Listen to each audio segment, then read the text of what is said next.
তালের এই রেসিপিটা বাচ্চা থেকে বুড়ো সবাই খাবে আর একটাই কথা বলবে খুব দারুণ হয়েছে। তো সর্বপ্রথম তালটাকে গরম গরম কড়াই দিয়ে হালকাভাবে নাড়তে হবে। আর এই তালের পিঠা রেসিপিটা আমি একদম আপনাকে একটা বাটির মাপ করে করে দেখাবো কিভাবে পরিমাণগুলি দিতে হয়। তাহলে আপনার আর কোনো প্রবলেম হবে না তালের এই সুপার পিঠাটা তৈরি করতে। তো এখানে দেখতে পাচ্ছেন আমি কিছু নারকেল কুড়ি দিয়ে দিয়েছি তালের সঙ্গে আর ভালোভাবে মিক্স করছি। এক বাটি তাল নিয়েছি, তাতে কিছু পরিমাণ নারকেল কুড়ি দিয়েছি।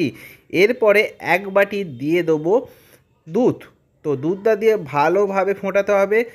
আর এখানে আমি একটা বাটির মাপ বলছি, আপনারাও সেরকম যে একটা একটা বাটি নেবেন সেই একটাই বাটির মাপে সব কিছু দেবেন। সেই এক বাটির আমি এখানে দিয়ে দিচ্ছি সুজি। তো সুজিটা দিয়ে আপনাকে ভালো করে বেশ খানিকক্ষণ নাড়তে হবে। তো এখানে নাড়তে নাড়তে দেখতে পাবেন একটা সময় এমন আসবে যে আর নাড়তে পারছেন না, একদম চেপে আট হয়ে বসে আছে। দেখতে পাচ্ছেন ভালোভাবে ডো তৈরি করার জন্য একদম রেডি আমাদের মিক্সারটা।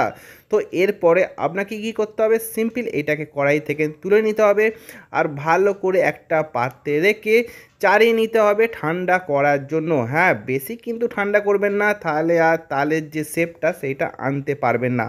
তো এইটা যতক্ষণ ঠান্ডা হচ্ছে আমরা এখানে তৈরি করে নিচ্ছি একটা সিরাপ। সেই দেখতে পাচ্ছেন বাটির মাপ নিয়েছি, 2 বাটি জল নিচ্ছি আর 1 বাটি চিনি। তো সেই একই বাটির মাপে আমি সব কিছু ব্যবহার করছি। আপনারাও সেম টু সেম করবে, তাহলে পরিমাণে কোনো কমতি হবে না।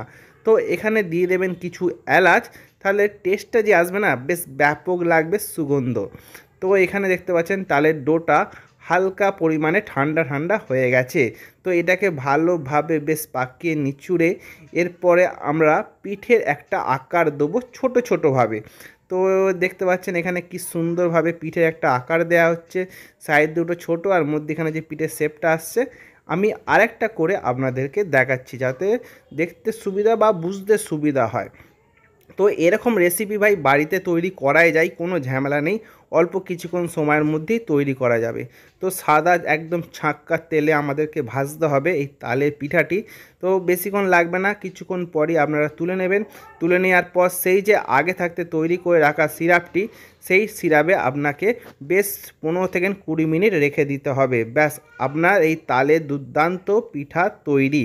এরপরে বাচ্চা থেকে বুড়ো যাকেই খাওয়াবে তারাই বলবে যে দারুণ হয়েছে, এই একটাই কথা আপনাকে শুনতে হবে।